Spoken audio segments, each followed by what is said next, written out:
Bonjour à tous les cinquièmes, j'espère que vous allez bien et que vous vous portez bien surtout. J'espère que vous avez passé un bon week-end, balade en forêt, foot sur les terrains, prendre un petit café en terrasse. Ah, c'est vrai que tout ça est bien loin, vous avez plutôt fait, j'imagine, une balade dans votre salon, un foot sur votre terrasse, éventuellement bu un café dans votre cuisine. Bon, c'est vrai, le monde continue à tourner et nos cours vont continuer également à se passer, en espérant qu'on se retrouvera très vite. Je vous l'avais dit jeudi dernier lors de la dernière vidéo, un nouveau cours d'histoire, passionnant. On avait prévu le coup, rappelez-vous, au dernier cours d'histoire sur le Moyen-Âge, on avait mis le chapitre 6 ou 7 de mémoire, vérifiez quand même, le monde au temps de Charles Quint et de Soliman le Magnifique. Voilà ce qu'on avait mis. Si quelques élèves avaient la tête ailleurs ou éventuellement avaient été absents, donc le monde au temps de Charles Quint et de Soliman le Magnifique, chapitre 6 ou 7 de mémoire. À vous de rectifier le tir. Voilà, on va faire une petite introduction, libre à vous éventuellement de mettre quelques mots, quelques idées clés ou mots clés juste en dessous de votre titre. Puisqu'il faut toujours faire une introduction, aussi bien dans une recherche quand je vous la demande, que dans une vidéo ou dans un texte. Attention, c'est parti pour l'introduction. Nous sommes à la fin du Moyen-Âge, d'accord? Fini la peste noire, fini la guerre de 100 ans, fini les longs hivers rigoureux. C'est la Renaissance qui porte bien son nom, la période des grandes découvertes, des horizons lointains. On appelle cette période les temps modernes. C'est ce qui va nous occuper pendant tout ce chapitre. Et vous allez voir que de grands noms sont restés gravés dans l'histoire, de Gutenberg à Léonard de Vinci, en passant par ceux qu'on va faire maintenant, Soliman le Magnifique, Charles Quint ou François Ier. Et que dire de Christophe Colomb. Que de noms, que de légendes s'attachent à cette période. Ce cours passionnant, je vous l'ai dit, va se diviser en 3 parties.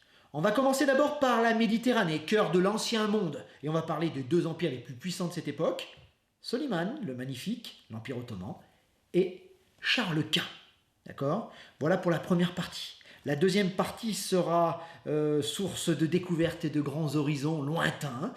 Grand 2, les grandes découvertes, le Nouveau Monde, en opposition avec l'ancien monde de la Méditerranée. Et là, on passera l'Atlantique, Christophe Colomb, Magellan, Vasco de Gama, etc., etc. On parlera évidemment des grandes découvertes. Et on s'attachera principalement à la découverte de l'Amérique, Christophe Colomb, avec un film, vous verrez, passionnant. Et enfin, en grand 3, nous ferons la Renaissance en Europe, une Renaissance où les grands noms de Léonard de Vinci en passant par évidemment Michel-Ange, Raphaël, etc. On essaiera de voir en quoi cette Renaissance est extraordinaire, en quoi les arts changent complètement au temps moderne. Ça sera assez ludique et intéressant également. Sachez que nous ferons également un grand personnage qui n'a pas eu beaucoup sa place malheureusement, même si c'est un grand roi, François Ier. Évidemment. Prince de la Renaissance. Entre Charles Quint et Soliman le Magnifique, il n'a pas vécu à la bonne période, le pauvre François. Il aurait été sinon le plus grand roi du monde, sans conteste. Moi je l'aime bien, les temps modernes, je vous l'avoue. Et on va commencer notre cours par un grand 1. D'accord? On va mettre grand 1, il va s'afficher là-haut, la Méditerranée, centre de l'ancien monde, ou cœur de l'ancien monde. Tiens, c'est pas mal, cœur, je préfère d'ailleurs. La Méditerranée, 2 points, le cœur de l'ancien monde. D'accord? Et c'est vrai que si on y réfléchit bien, pendant longtemps, cette Méditerranée, et pour le commerce, pour les guerres qui s'y passent, pour les affrontements, etc., c'est vraiment le cœur de ce monde ancien. Héritier de l'Empire romain, évidemment. C'est ici que le commerce se fait, c'est ici que Venise, Gênes vont faire, des toutes petites villes pourtant, vont faire leur richesse grâce au négoce, au commerce avec l'Orient, dont Constantinople est la porte sublime. Donc voilà. Grand A, et on va mettre le sultan des sultans, le sultan magnifique, Soliman. Grand 1, donc Soliman le Magnifique, sultan de la sublime porte.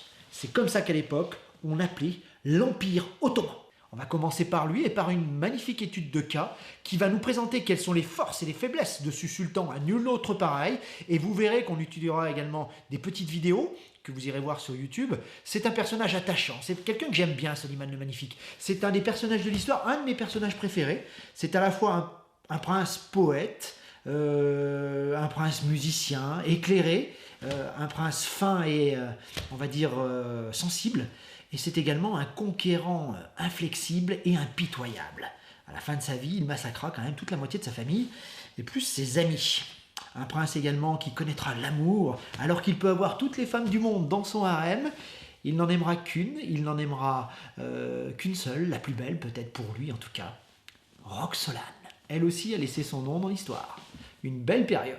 Un beau personnage que je vous invite maintenant à découvrir grâce à une étude de documents. Je vous ai sélectionné les plus beaux documents sur Soliman le Magnifique. Après les avoir étudiés, vous en apprendrez bien plus sur lui. Et puis surtout, on pourra commencer notre cours et mettre la trace écrite. Mais avant, c'est vous qui allez travailler. C'est vous qui allez prendre votre petit cahier d'histoire, vous mettre sur la page de gauche et commencer les exercices et les études de doc que je vous ai concoctés. Pas de panique, hein, vous les retrouvez évidemment dans votre cahier de texte sur École Directe. Vous allez dans la session avec l'heure normalement où vous m'avez, soit le lundi, soit le mardi. Pas de panique, tout le monde aura sa part. Et je veux pas, monsieur, je ne l'ai pas trouvé.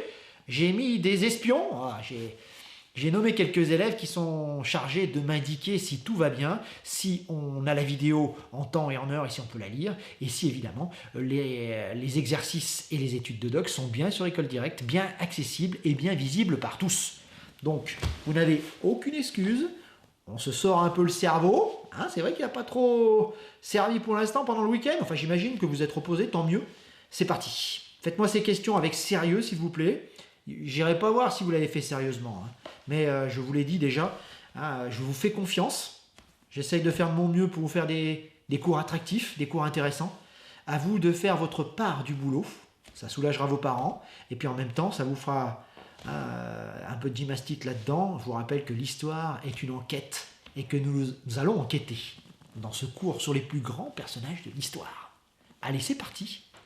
Au fait, ne coupez pas trop vite la vidéo. Sachez que les 2 derniers documents de l'étude de doc sont juste après avoir vu ma tête.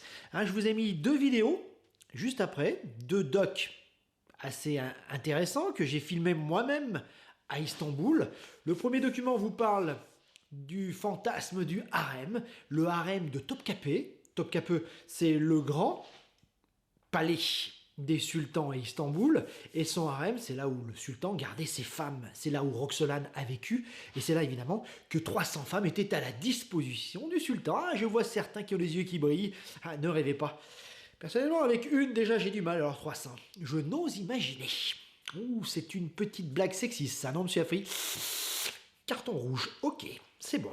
Deuxième vidéo, alors là, vous allez vous en servir pour vous aider quand vous allez faire le texte sur Sinan, le fameux architecte, l'ami de Suleiman, qui va évidemment faire des merveilles à Istanbul, couvrir la ville de centaines de monuments fabuleux. Et le plus beau, le plus grand, le plus fantastique de ces monuments, c'est la Süleymaniyye, la fameuse mosquée de Suleiman le Magnifique. Absolument superbe. J'ai eu l'occasion de m'y promener, comme vous allez le constater, et très franchement, il y a une atmosphère, il y a quelque chose qui ressort de cette mosquée. Pas loin d'être ma mosquée préférée à Istanbul, loin devant toutes les autres. Sur ce, il est 21h, je vais terminer ma journée. Il bosse quand même, monsieur Afri. C'est vrai, je pense à vous. Je vous souhaite une bonne soirée. Je vous dis à demain dans la vidéo, puisque j'ai tourné cette vidéo juste la veille, évidemment. On est lundi. Hein. Vous aurez demain toutes les vidéos pour travailler. Vous aurez demain tous les documents à faire. Donc je pense que vous êtes armés. Je vous souhaite à tous une bonne soirée, une bonne journée, une bonne semaine. On se retrouve jeudi pour la correction de cette étude de documents. Portez-vous bien. J'espère que vous et vos parents allez bien. Vous me manquez, je dois bien l'avouer, c'est vrai. Ne plus voir tous mes élèves de Don Bosco me manque énormément. Mais grâce à la vidéo, c'est un petit peu comme si je pouvais vous faire cours un peu par procuration. Et ça me donne évidemment un peps et un dynamisme hors du commun. Je suis en pleine forme grâce à vous, parce que je pense à vous. Et j'espère que ces vidéos vous serviront. Et j'espère que ces vidéos vont nous permettre de passer le confinement un petit peu plus sereinement. Et puis en pensant à autre chose, à de l'histoire. Et ça, j'adore.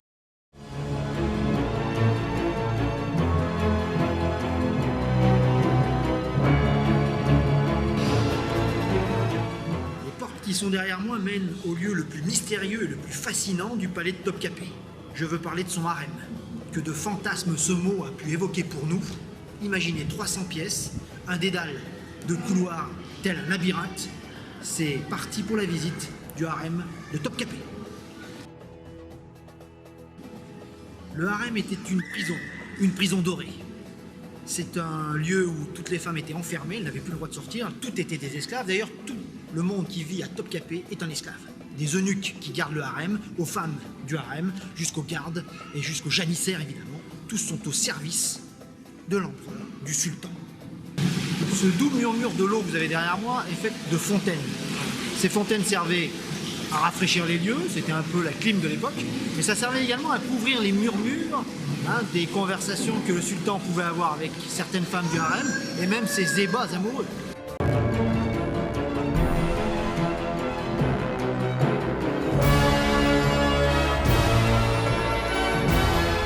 Alors c'est ici que le sultan venait choisir sa favorite pour la nuit. Assis sur le sofa, il attendait que ces dames arrivent, elles venaient danser lascivement devant lui, et celle qu'il avait choisie savait qu'elle l'était, car le sultan faisait tomber un mouchoir à ses pieds.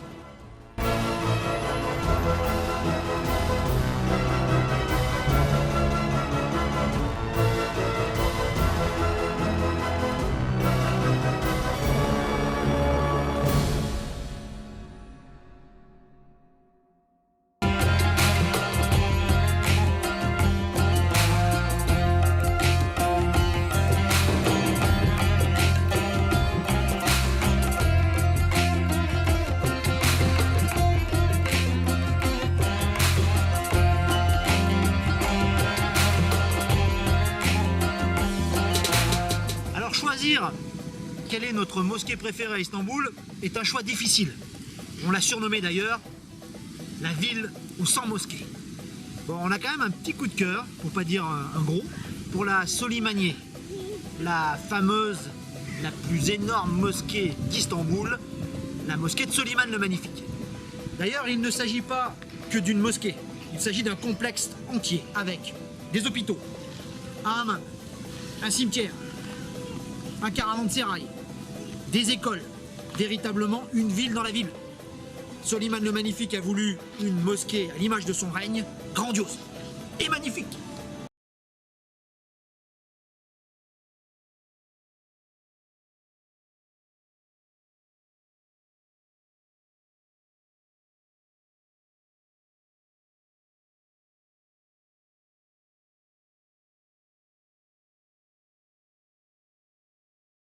Un grand, Soliman le Magnifique évidemment, et toute sa famille, et juste à côté, le tombeau d'une femme, l'une de ses favorites.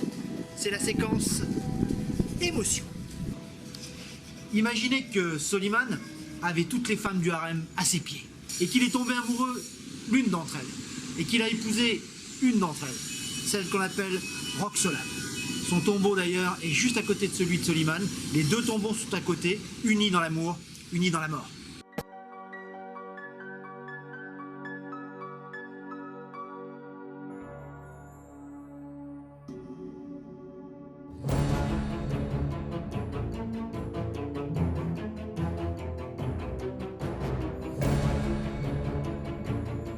Ce qui impressionne dans une mosquée ottomane, aussi bien dans celle de Soliman le Magnifique que dans celle de la mosquée bleue qu'on a visitée hier, c'est l'impression d'espace infini. On doit ce petit bijou d'architecture à l'architecte Sinan, que certains n'ont pas hésité à comparer au Léonard de Vinci ottoman.